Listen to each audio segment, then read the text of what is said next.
they make it so that you leave instead of them having to drop you. That's the weird thing is like having an agent or a manager, they say it's like dating. It's the same as dating without fucking. It's like, it's not even an analogy. It just is. I also think they're a little bit scum-sucking middlemen who add nothing to what we do. And, they're straight up vultures.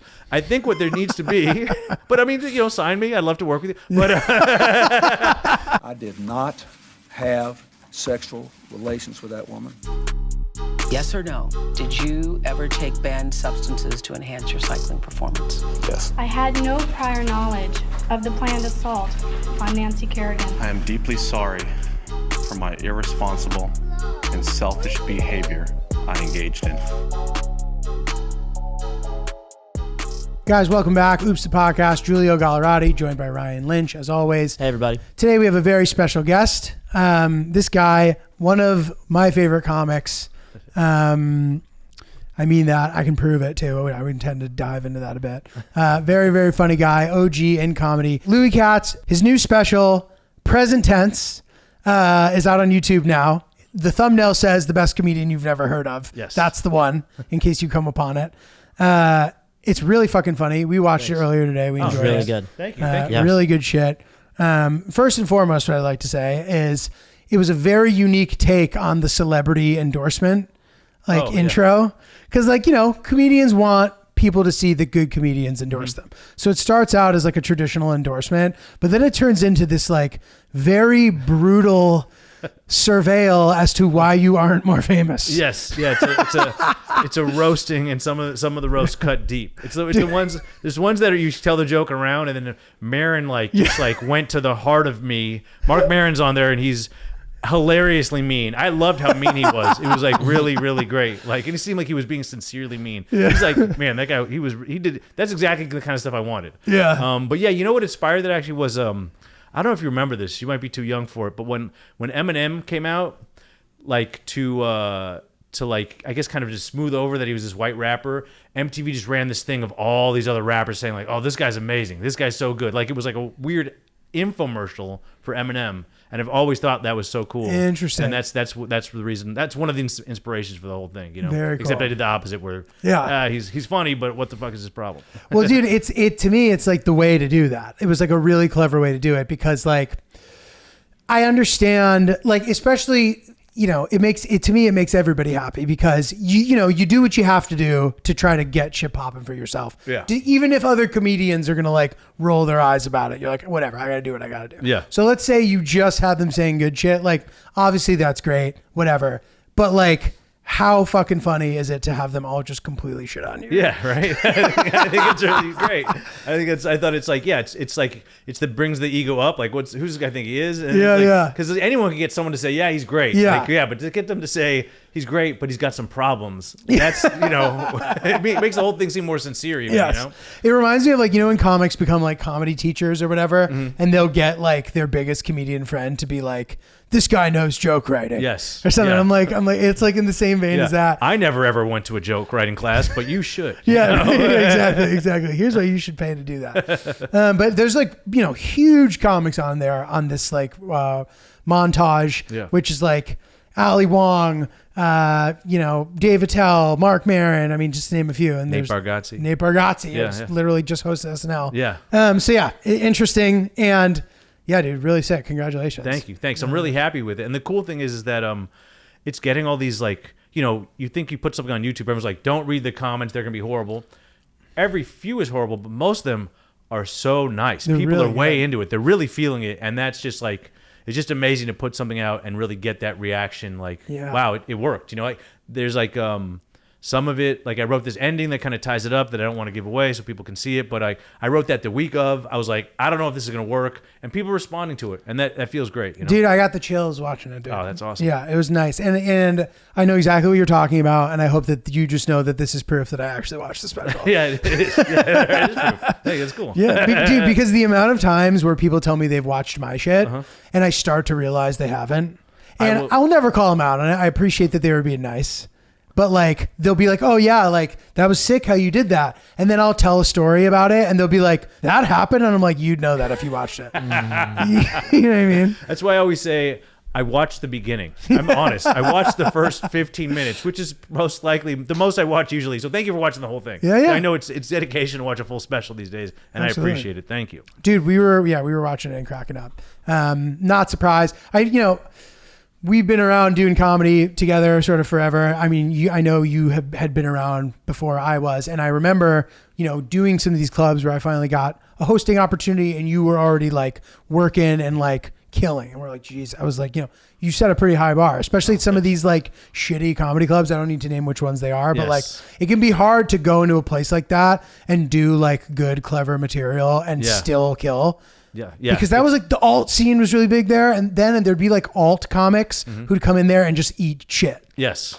Yeah. What I pride myself on, and which was kind of like an old, it doesn't really exist anymore. Well, actually, it kind of does, like kind of alt comedy with club chops. Maybe an alt sensibility, but with an ability to handle a club. You know what I mean? So you can probably work both. Yeah. Honestly, at this point, I'm probably more of a club comic. I don't even fuck with the Brooklyn rooms really, even though I live there. I wish it feels like it's less of a thing than it used to be. It does, right? It does. Yeah. It feels like there's a whole shift in comedy that I'm kind of not sure where I belong with at this point.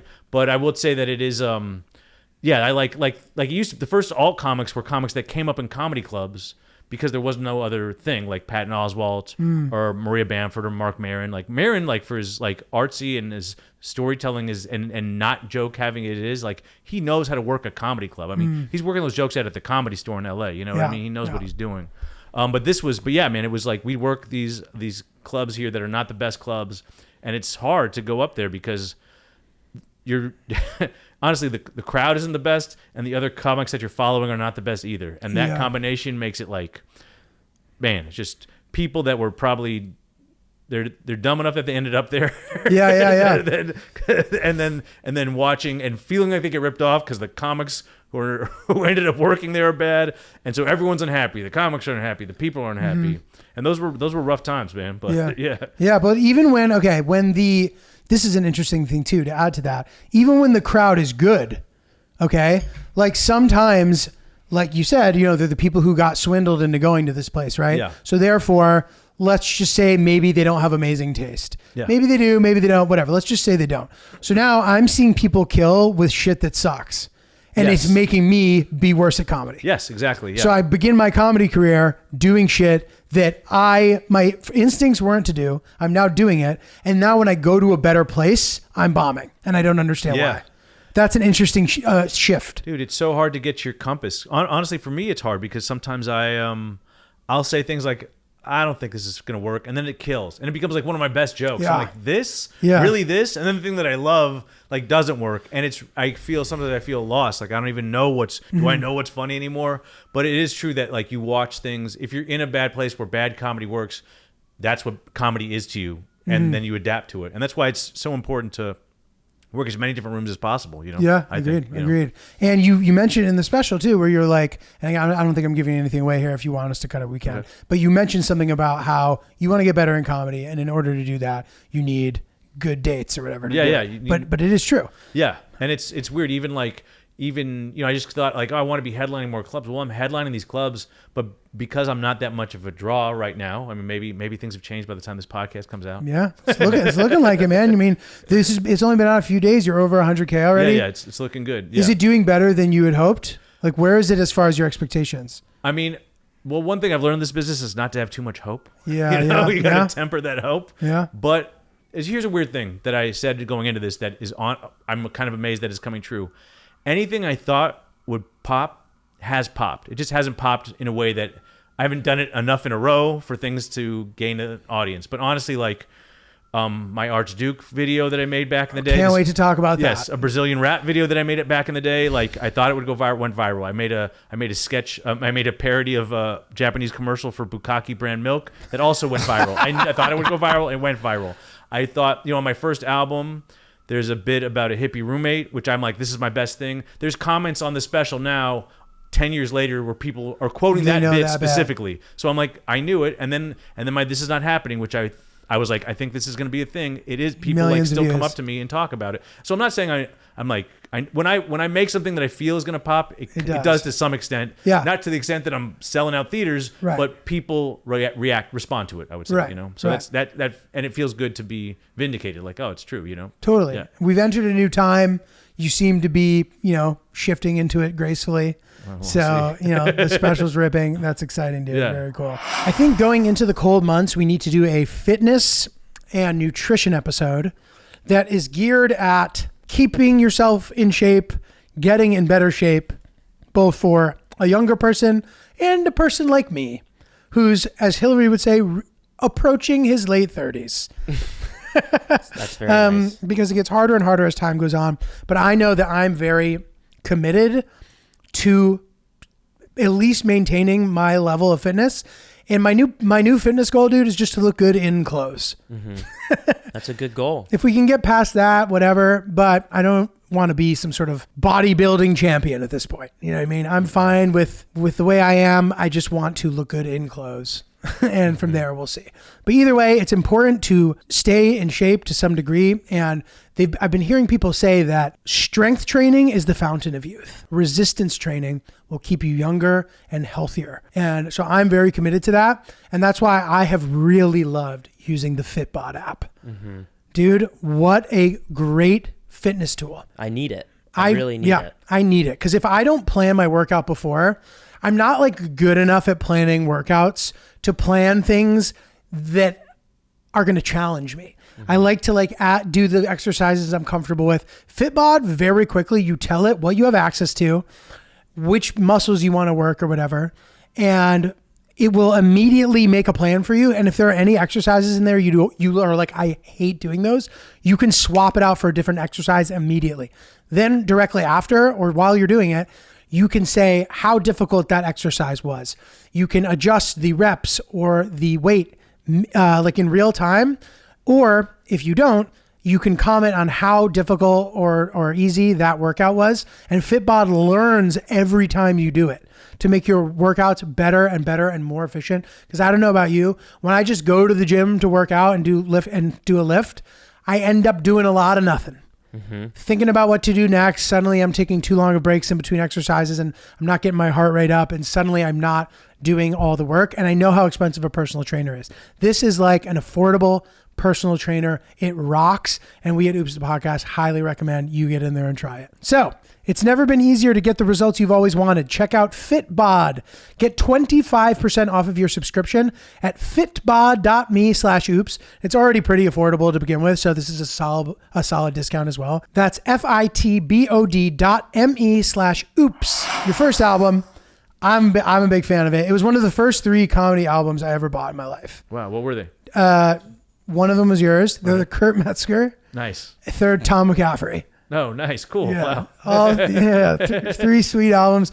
Also, like, everybody's like, oh, that's a random list, kind of. But like, not necessarily. I mean, at the time. And dude, like, I still like will occasionally hear you talking in my brain. I might be missing the numbers here, but I'll be like, maybe it's because a burger is $3 and a salad's fucking $10.99. Yeah. And that's an old bit of mine, man. That's crazy. And then I'm like, wow, like that joke is subject to inflation now. That salad's now $16.99. Yeah, I know. It's only been a decade. Yeah, it's going to sound like in a decade now. It's going to sound like I'm in the Depression. Like I remember when you could get a full meal for a quarter. You know, it just sounds ridiculous.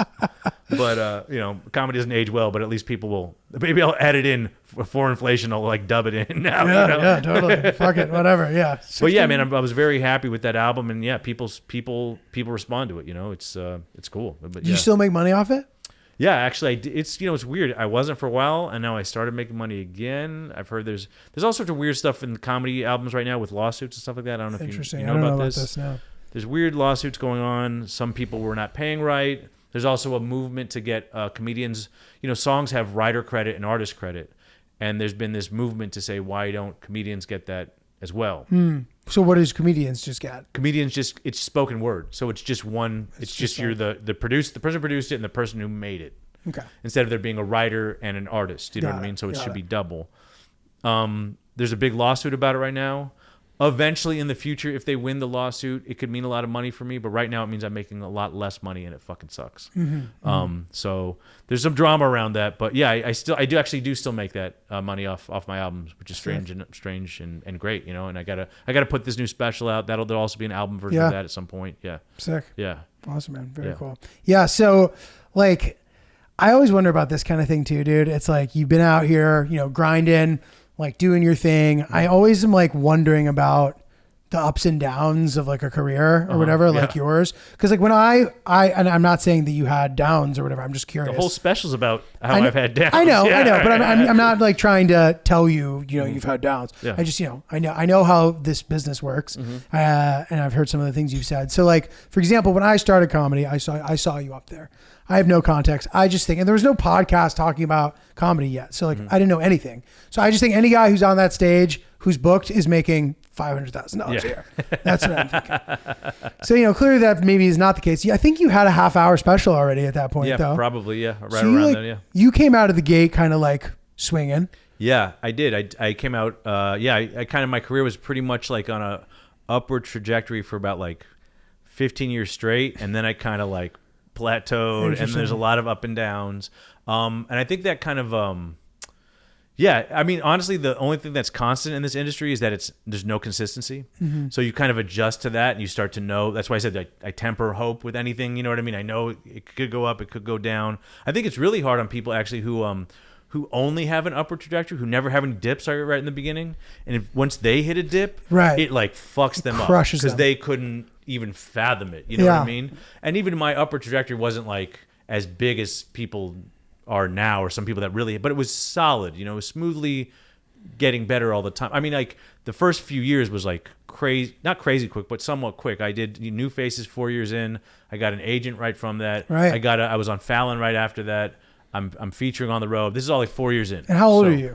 I'm 25. Wow. Yeah. Crazy. So it was all, and so it was like, and it was just all moving, and then it just stopped moving for a while, you know, and it was just kind of on me to, it was just really hard to shift gears and get used to doing it all myself. It was like, and it's still like fucking struggle, dude. I've been unrepped now for probably about 6 or 7 years. Damn. So it's all me putting in all the work for everything. So you like, so you had all these agents, whatever, JFL, blah, blah, blah. And at some point they're like, hey, like, we're redoing our roster. Like, I don't think we're going to resign you. Like, how did that go? Well, I talked to them. I'm like, where's the work? I'm like, and so like, maybe this isn't working out. And they're like, yeah, maybe it isn't working out. I'm like, okay, it's not working out. Yeah. You know? And, so it's just, I've had one agent, another agent just ghost me, which sucked, you know. That's happened to me. Yeah. That shit is so, it's really cowardly. Yeah. It's cowardly. It's rude. It's immature. It's like, just like, what the fuck, dude? Just say what's going on. It's like, I know. It's ridiculous that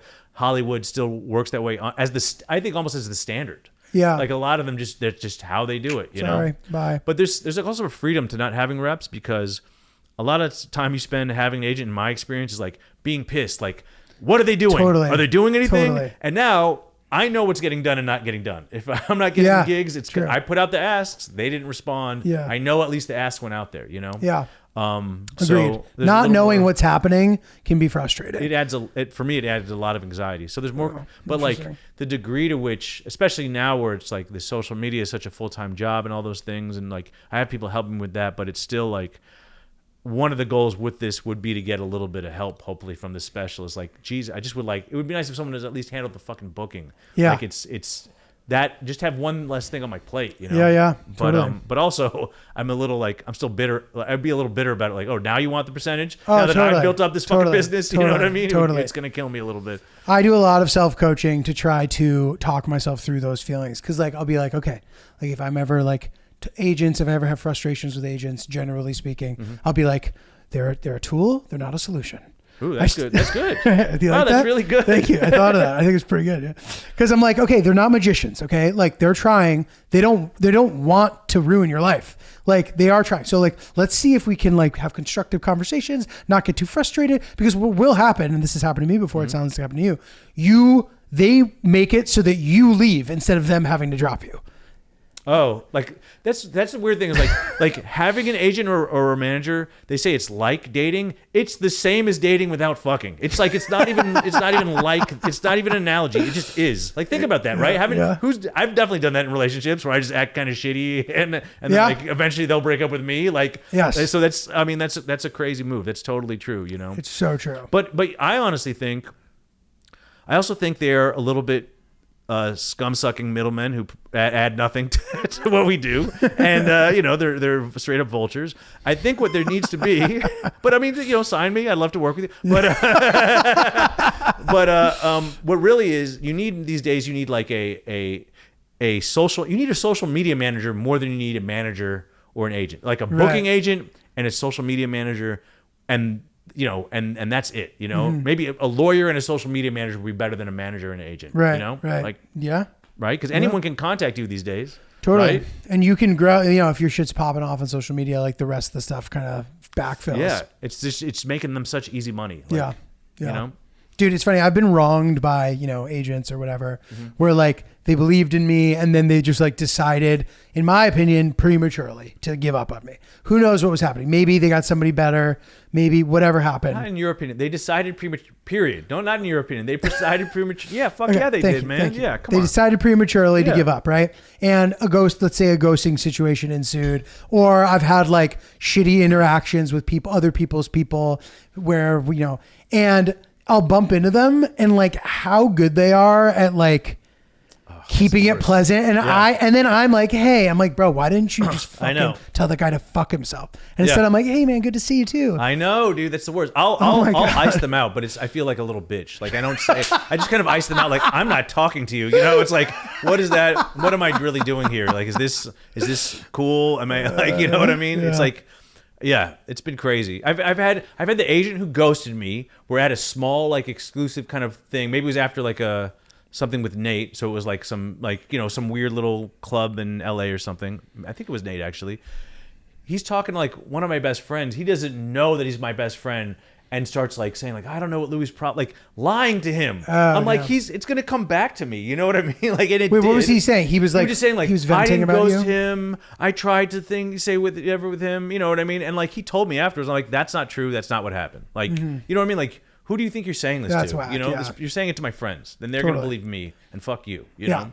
Totally. But I don't know. I don't know, man. It's hard to find those, people that vibe with you, I just haven't found it yet or whatever, hopefully this special or something is successful enough that someone will come in and really want to take some of my money. Yeah. Well, yeah, dude, it seems like an ongoing thing, to your point. Like it's never as simple as direct upward trajectory. You work with the same people your entire career. Like it's like always going to change, whatever. And like, just accepting that makes me feel a little better sometimes. Sure. So that's, I'm sure you have a lot to look forward to. One question that I have, you've been around for so long. You're obviously respected. You've been literally at this Comedy Cellar. It seems like since it existed. I don't know, like not that old. I arrived in comedy and you were already working at all the places and doing everything. Sure. Right? Oh, so how cool is that? Right. Yeah. Amazing. There you are crushing it. So as time goes on, as I know now that I've been around for a bit now, like 15 years now for me, which is like no slouch as far as time. Yeah. I know that as time goes on, one thing that you have working for you is that all the guys who you've become friends with, the people in general you become friends with, start to do things, and that can kind of like offset a lot of the stress of having to do everything yourself, in that you get opportunities from them. Sure. So I'm wondering like to what degree you have been working with some of these huge names that you're friends with, and how like vital that's been to your survival. It's both.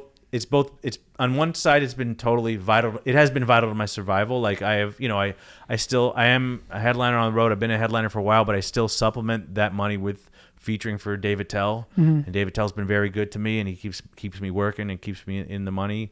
On the other hand, and I wouldn't ever talk about it on here, but like there's friends who have like helped me, you saw the friends, they helped me in the cold open. Yeah. But there is always, you think like, well, maybe how about you just give me a special instead of just filming the whole cold open. Yeah. But it's up to people. You got to remember that, no one owes you anything. You know what I mean? Yeah. They're just your friends. You know what I mean? And I think friends help friends just because of that. But no one owes you anything. Right. And you got to remember that.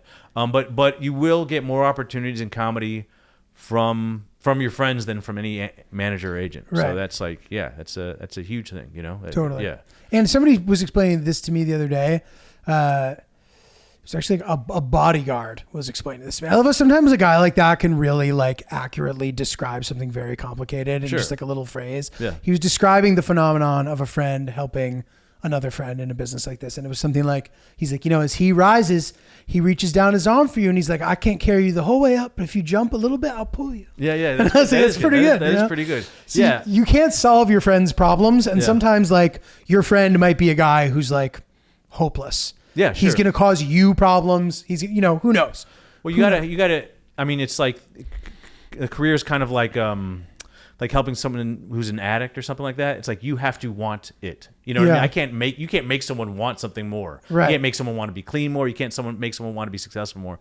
And honestly, what cool thing about this special though is because a lot of it is about like, not all about, it's mostly about funny jokes, but it's a little bit about the struggle. Yeah. And, I tried to get it at Netflix. Honestly, I don't think it would have worked as well on Netflix. I think it would have come off a little bit whiny. If it doesn't already come off a little bit whiny. But that's I true think it because works on YouTube, No, 100%. On Netflix, it's sort of like is discordant in some way. Like, okay, but this special's on YouTube. Yeah. What's this guy talking about? It's special on Netflix, you mean? No. Oh, that's sorry. Yeah. Yes. No, but this is on Netflix. What's he like? Why is he talking about how this hasn't worked out for him? It clearly has. Yeah. This way you get to be like the people's champ a bit more. Exactly. Yeah. So, I'm kind of feeling like, wow, maybe it worked out. I mean, money-wise, it has yet to work out. Right. Because I'm totally in the hole for this thing. But now you're getting some ad stuff probably, right?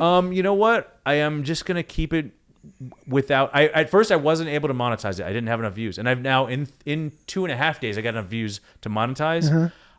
I'm keeping it free for the people.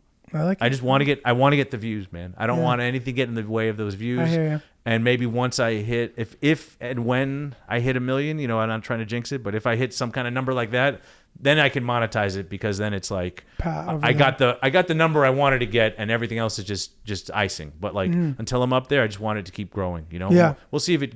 I don't know if it can get that high or not, but I hope it does. No, totally. Here's all I'll say about that is like if I'm watching your special, which I did, I loved it, and I see ads on your thing, I want there to be ads because I want you to be doing well after hearing all this shit. I'm like, oh, really? Look at this guy who's doing this, whatever. Like, fuck yeah, he's finally getting his look. This has 100K. Just saying. All right, I'll consider Just saying, that. I'll consider that. There might be a way to do it unintrusively. I don't know, like specifically. But. Well, I can do ads. I think you can do ads at the beginning and end instead of in the middle, Lynch, which I might do that. Do you have any insight on this? Yeah, you can place them wherever you want. So you can just do the beginning and the end. You can just the backload them with tons in the end too, so that people... Who in their right mind would watch ads at the end of something? No one, but still, it's there and you can make money if you just leave it on. Really? Somebody's going to take out the trash at when they're seeing the credits roll, and they're not going to switch to a different video, and then we got post roll on this. 7 minutes go by, 3 ads, money. All right, I'll at least put them on the end. Okay, I'll at least put them on the end. There's nothing to lose for putting them on at the end. No, nothing. Okay, all right, thanks guys. Yeah, that helps a lot. Our pleasure. Yeah. So that leads me to another question I had about the special. When I'm watching it, it became clear that it had been recorded, a couple years ago. Yeah. Right. So can you walk us through the process of what made you just eventually be like, all right, I'm throwing it on YouTube? Well, I mean, a no from Netflix was primarily why I did that.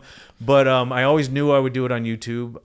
I shot it a while. It was really like, it took me a while just to finish it, honestly, because I had an editor. It's like, what's the thing they say? You can do something fast, cheap, or well. You can get 2 of those things, but not all 3 of them, right? So you can do it, fast, and you can get it. No, wait, how is it? Fast? Is that it? Is that the saying? It makes sense. Yeah, I don't know specifically, but I know what you mean. Yeah, so you can do it fast and cheap, or you can do it fast and well, but that's going to be expensive. That does make sense. Yes. Yeah, you can't do all those things. Correct. So I had to do it on as cheap as I could. Cheap and well, which still takes was a a long ton time. of fucking money for me. And then it took cheap and well is not possible. Yeah. So or no, cheap and well, but It's it'll take possible, a long time. but it takes a long time. Yeah. Yes, that's what it is. Yes, cheap and so that's what I went for. Cheap and well, and it took a long time. I knew it made sense. But yeah, I shot it in May of 2022, and it's out now in October 23. So almost a year and a half later. Cool. Because I had an editor, then I had to they're doing it on the side. But that's normal, I've heard, to a degree. Totally, but he said he could do it, and then he couldn't do it, so I had to change editors. And I'm very meticulous. I put a lot of work on this stuff, like a lot of work. I went through my editor, Blake Kingrich, who's an amazing editor, he was very patient with me, but we sat through like many edits of it, like just like really getting it right. And then afterwards, my friend reminded me that I had that idea for the cold open that I told him about. So then it's like, fucking pull the brakes, shoot all the stuff for the cold open. I edit the cold open myself. And in the middle of all that, and this is kind of, the special's about a horrible breakup I went through when I was 40. But that was already years ago. And now I'm getting married this year. So in the middle of all that, I get engaged. So right when I finished, I'm shooting the cold open. I'm getting engaged and planning a wedding. I got engaged. And also it's just, I got engaged in January. We got married in July. So that's a crazy turnaround on its own without trying to be producing a special at the same time. So it was really frustrating because that special was almost going to be done, and then I had to take a break to work, to get married, to have a very joyous wedding. Congratulations. Thank you. But then I had to get back back and finish it. I tried for the cold open. I just thought I had this Duke Ellington song I wanted to use, and I was like, it's not going to be that hard. And I spent like 6 months trying to get a Duke Ellington song. It's incredibly hard. You can't do it. Like I Facebook messaged Duke Ellington's son. Like her grandson, like who's in charge of the estate. I'm talking to lawyers. I'm talking to this. It was so stupid. It was like I wasn't just waiting for that. I was like doing other stuff at the same time. But I'm saying like, and planning a wedding and all this stuff. Madness. So yeah, it took a very long time to get it done. But I'm very happy with the finished product. You know? Yeah, no, it rules, man. And yeah, I've heard that that's sort of a thing where like you shoot it, you shop it, and even sometimes like they won't want it, but then later they do or whatever. And like exhausting all those possibilities just in case and then throwing it up. Did you shoot it to spec or whatever? I did all that. Yeah. But was it specific just to Netflix or for like, is it for everything? I think I just followed the Netflix, specs.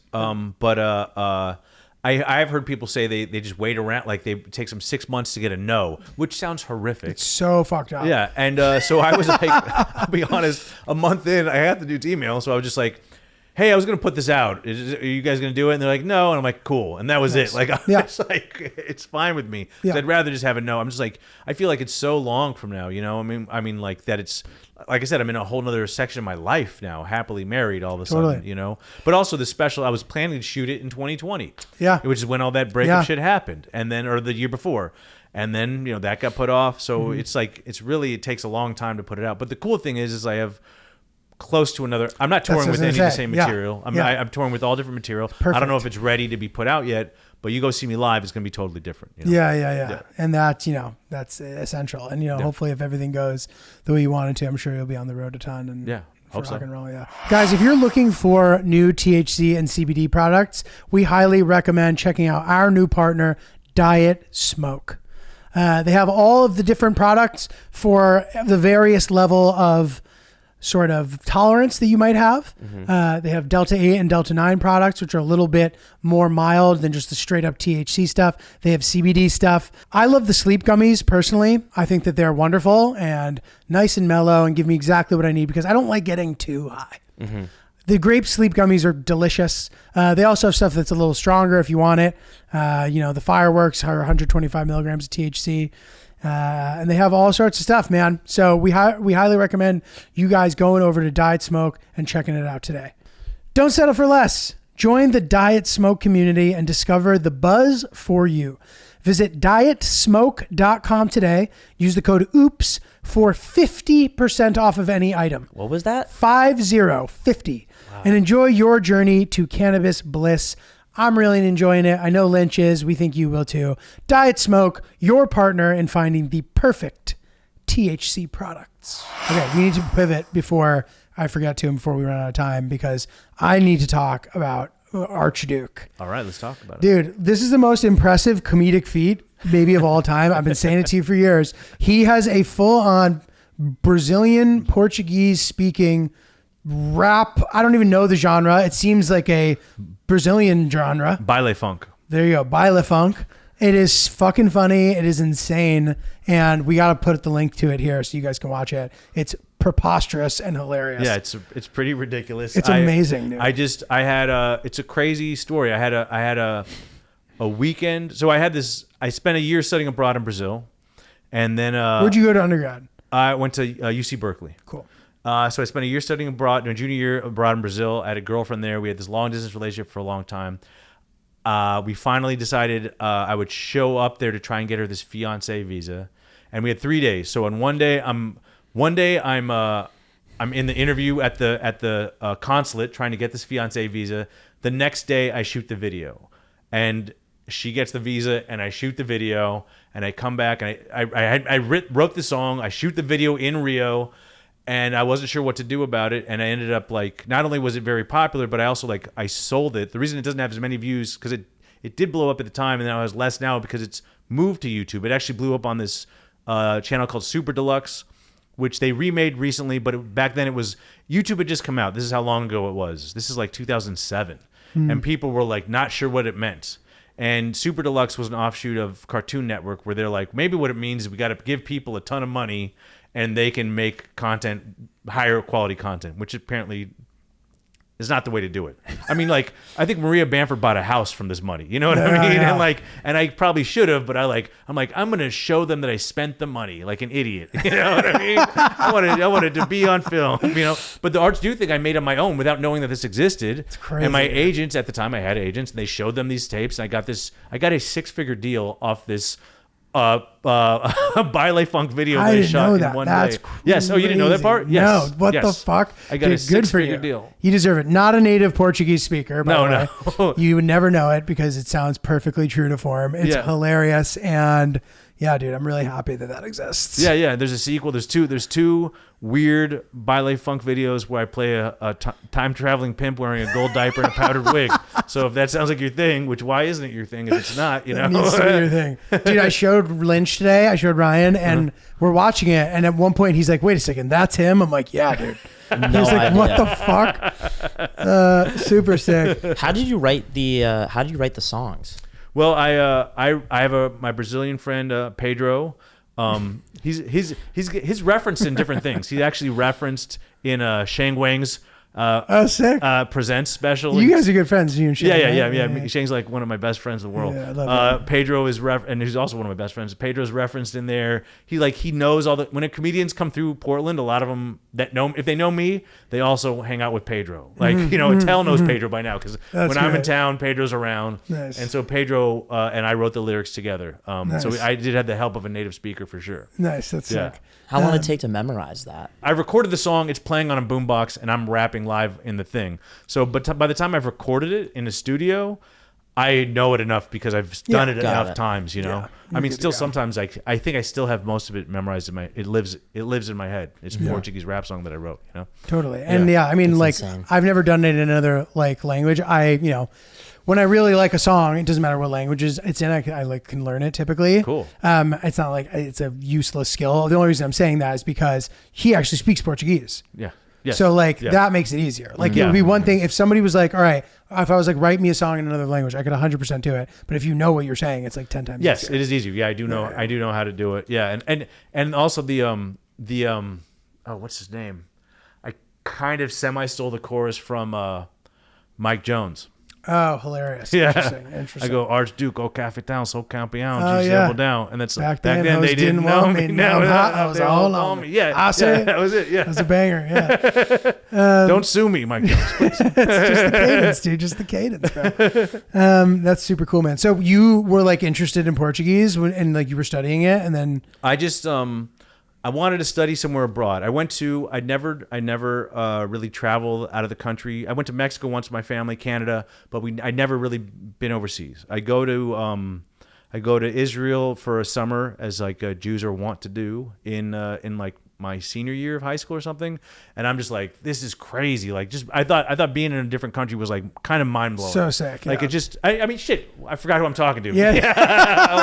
Yeah, you know what I'm talking to. I know exactly, It's just yeah. you get in these bubbles of your own world, and there's so many other worlds out there. And I enjoy this of traveling, and even in America, just like, wow, these are these people's realities. You know what I mean? And it's and everyone's living in these different realities. And you as I can see what you're doing, like people, and with your Iraq thing and stuff like that, and things you've done, like you just find out usually that people are more the same than different, and it's just really great to see these places that are so different yet so the same. It really just opens your mind in a crazy, amazing way. And it's almost a bummer that it sounds like such a cliche that that statement doesn't hold the weight that it should, and you can only understand it if you've experienced that. Yeah, that like parallel culture shock. Yeah, well, also like anything that's like really deep, felt and true is a cliche because it's so true. Right. You know what I mean? Right. So that's okay.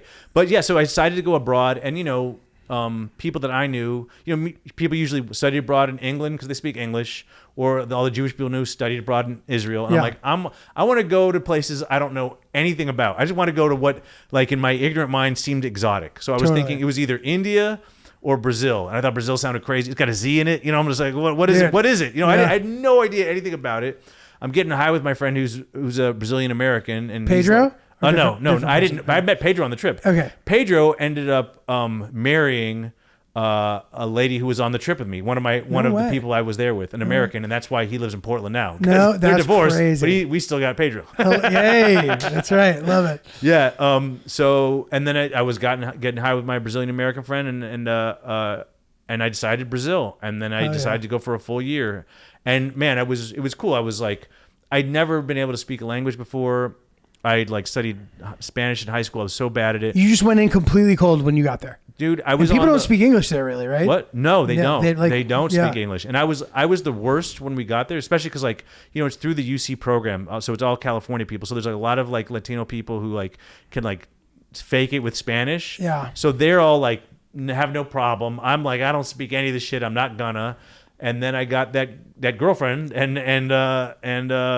was able to become fluent like through her, and like Crazy. It's still in there. It's like a little weak now. It's gotten worse because I decided over the pandemic to learn Spanish, so now it's a little confused. Yeah, but it's still in there. And I was in Portugal. I was able to get around there. By the end of a trip, like right when I won't need it again, I usually am pretty good at the language. You know what I mean? Like, yes. At the end, like 2 weeks in, I'm like, all right, I can do this. And now I'm going back to English all the time. Can we not gloss over the fact that how's your Spanish? Very good. I mean, it's like actually no. Let me take that back. I can totally understand it, and I can get by in Spanish. Okay. I got really good at it by the end.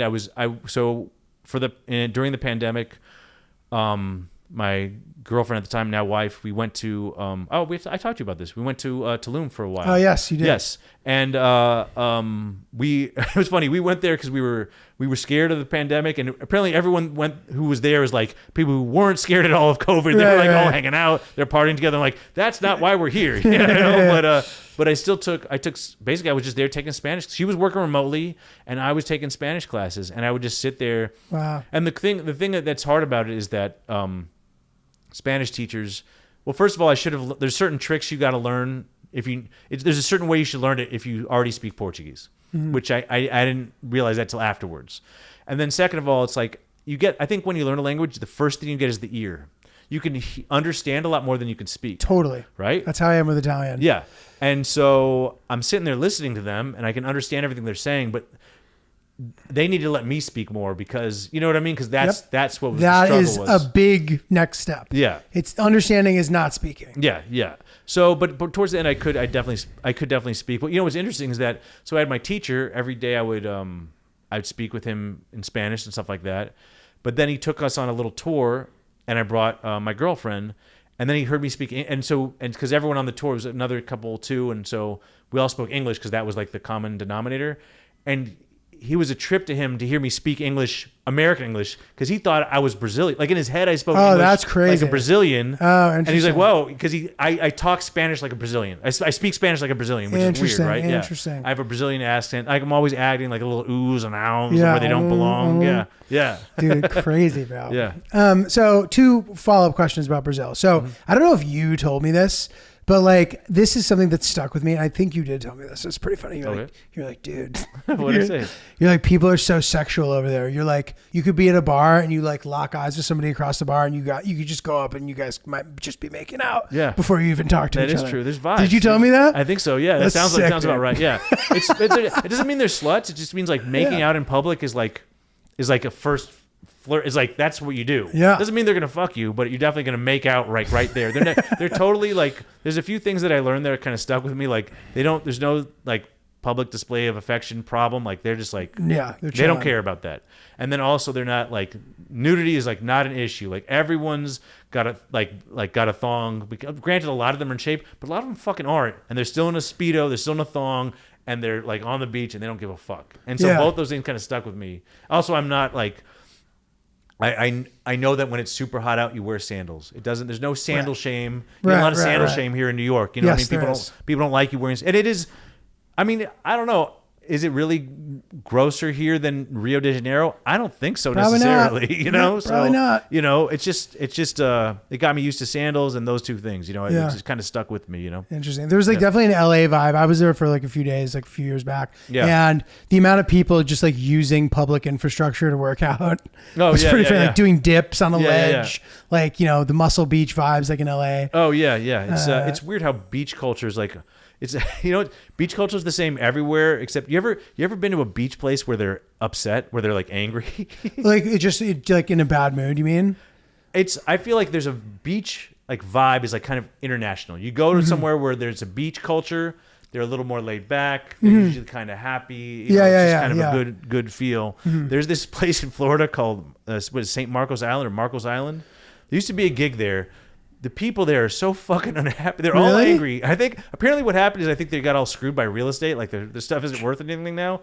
But I've never seen such surly people on a tropical beach. It's so weird to see, you know? Interesting. Yeah. That isn't. I mean, the only thing I can think of is like certain island places. Like if you're not on a resort, the people can be kind of serious. I don't know if it means that they aren't friendly. I think it's just like a cultural difference.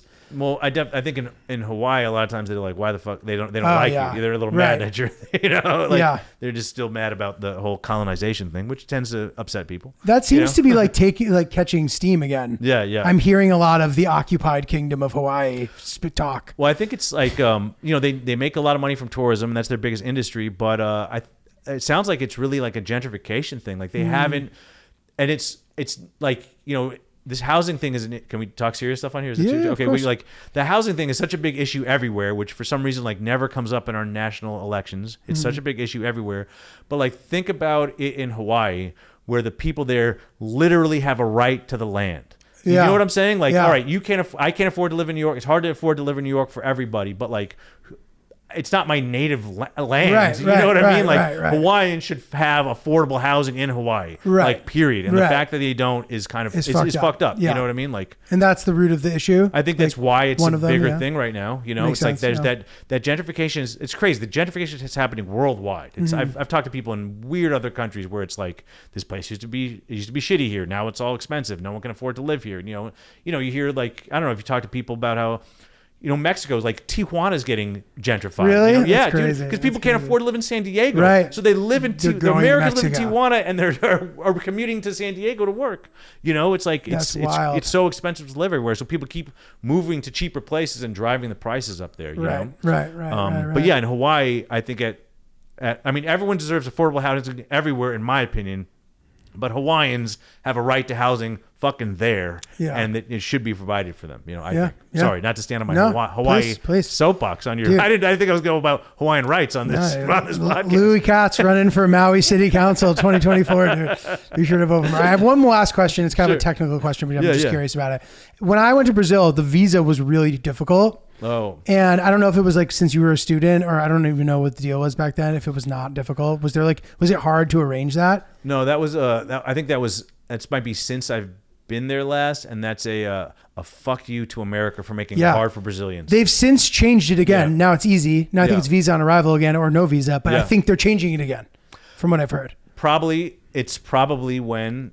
And I like him, although it's weird that he's supporting Putin right now. Lula, the left-wing president. Right? When he was president before is probably what happened. He's president again, and now they're probably changing it back. This is a guess. I don't know, but he's pretty, anti-imperialist, anti-American, and it is a point. Like, why is it so hard for Brazil? Well, you know why it's harder for Brazilians to come here because because there's more opportunity might here. stay. Yeah, they might stay. Yeah. You know what I mean? Like, we know why. Yeah. But like, if you want to pretend like it's, hey, fuck you too, then I kind of get it. I kind of like that kind of petty vengeance. I respect it. Fully support it. Do your thing, Lulu. Except for stop hanging out with Putin. You know, that's kind of a lame. That's where it becomes a little questionable to me. You know, Yeah, 100%. Putin support. 100%. Okay, a couple quick things before we wrap it up. We always ask 2 questions of our guests. The first one: you're on the road. It's Saturday morning. You wake up. You have a show that night. What does your day look like on the road? Okay, so first I wake up. I started traveling with my own collapsible kettle and oatmeal. Oh, nice. And I make oatmeal and tea in my room. Solid. That's the first thing I do. But it doesn't work because I still haven't bought like a spoon to take on the road. So the whole point is that I can wake up and just eat in my room and not have to go anywhere. But a lot of times I forgot to get a spoon the night before. Then I got to go downstairs, bring a spoon back up. At this point, I probably should have just gone out to eat breakfast. Yeah. But whatever. I brought the oatmeal on the road. I'm eating the road oatmeal. And so I'm eating the road oatmeal. I'm having the tea. I don't drink coffee. I only drink tea. You got to bring your own kettle because you can't make tea with the coffee pot they have in a hotel room because it has that gross coffee taste. So you need your own kettle. And then what does the rest of the day look like? I'll hit the gym at some point. I'll go out to eat somewhere. I'll try to write for an hour or 2. The thing is, shows have every show. I used to love it. They used to have shows at 8 and 10, and now they're all 7 and 9. Yeah, and it fucks my whole day up. It's so early. 7 and 9's early. 7's early. You know, hopefully I get a workout in. Hopefully I get a writing session in. And then I eat one meal and then I go, and that's it. I mean, that's really the day, man. I don't have time. I talk to my wife maybe. That's it, you know. Solid. Yeah, there's literally that takes up the whole day. I don't know how. I just mentioned 2 things in a full day, but that's all I have time for. Yeah, usually because I stayed up too late the night before. Right. So you wake up kind of late and then. Man, I'm just, you know how it is. You get after a show, it's like midnight, and you're like, adrenaline. you're full of it, you know, and I can't sleep and whatever, and.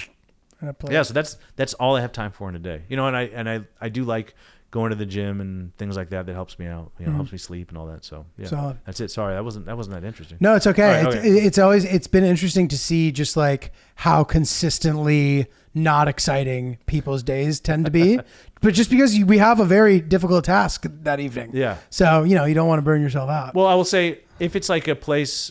In a place, we'll try to go to a museum if it's a place famous for music. Like if I'm in Chicago, I'm going to that art institute. Yeah. And I do like to ride a bike. So if it's any place with like a rentable bike situation in a bikeable place, I will be taking a bike ride. So solid. in San Francisco, I'll rent a bike. Nice. I took a bike ride in Milwaukee. It was nice when I was just there. Sick. You know, so those are other things that I might add is an art museum or a bike ride. Very solid. Yeah. Very solid. Okay. And secondly, our pal Ryan here, starting out in comedy. I started doing open mics earlier this year. Oh, wow. Any advice to anybody that's looking to take a stab at stand-up? Social media. I mean, like all the stuff I didn't do. Just to try and build up your own following through social media one way or the other, because it's strangely enough, it doesn't matter if you get good at stand-up, and I'm proof of that.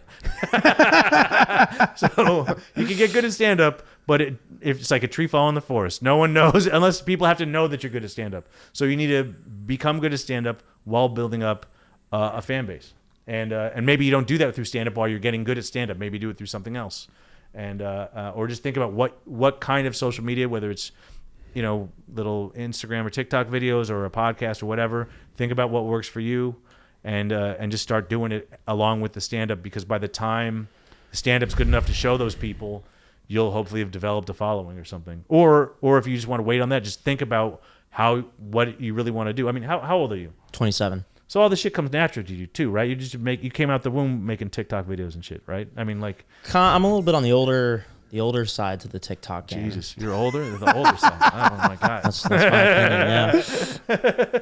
Well, still, I just think it comes natural. I think even people just a few years younger than me, it comes a lot more natural too.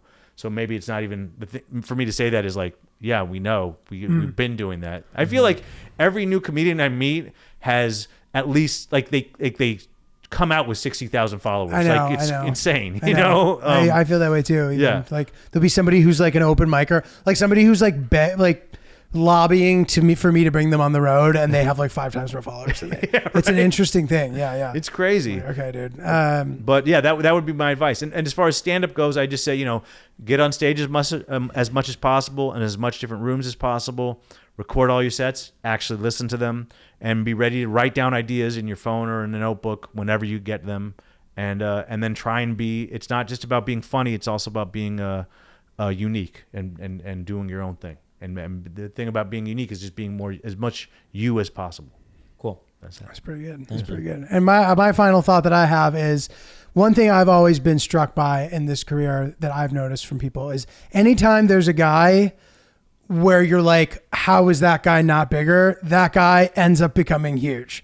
So oh, really? I think your moment's coming, dude. And by the way, you've already had an amazing career. Yes, so let's not lucky discount to that. make a living. Because it's funny you say that though. Because me, whenever I see a guy and I'm like, why isn't that guy bigger? And then you find out like, oh, they're an alcoholic. You know what I mean? You always find out, oh, they're an asshole. There's something wrong with them. but if there is, say if that hasn't prevented them, I'm just thinking of like people we've mentioned in this conversation. Mm-hmm. Like I remember there was a point where I was like, how is Shang not bigger? Yeah. And now he's crushing it. Yeah. And then how is Nate not bigger? Yes. I had that thought at one point. Everybody did. Yes. And he doesn't even fucking know who I am. Yeah. And now he's massive. Yeah. You know what I mean? So like that has happened. It's happened. Every year it happens. So totally. That keeps me motivated. Totally. I used to think like, I wish I could have, there's comedians who I wish I could have bought stock in. I know. And I would be like rich now if I had. I know. You know what I mean? I know. Like fucking Pete and Nate. I could have both of them I would have invested in Yeah. and I would have made a killing. Yeah, You know? totally. And me, I would have lost money, but I would have made so much money on Nate and Pete that I would have been fine, you know? Yeah, totally, dude. Totally. And it'll onward and upward. Yeah. So tell everybody about the special, where they can find it and stuff. Yeah, and check out the special, Present Tense. It's on YouTube. You can go to my YouTube. You just go to YouTube and search for me, Louis Katz, LOUISKATZ. Thanks for having me, man. This was It's a fun. pleasure, bro. Great to have you on. Thanks for doing it. Anytime. Fun to sit here and chop it up with you, and looking forward to all your success, bro. Thanks, man. Thank you so Good much. shit. No worries.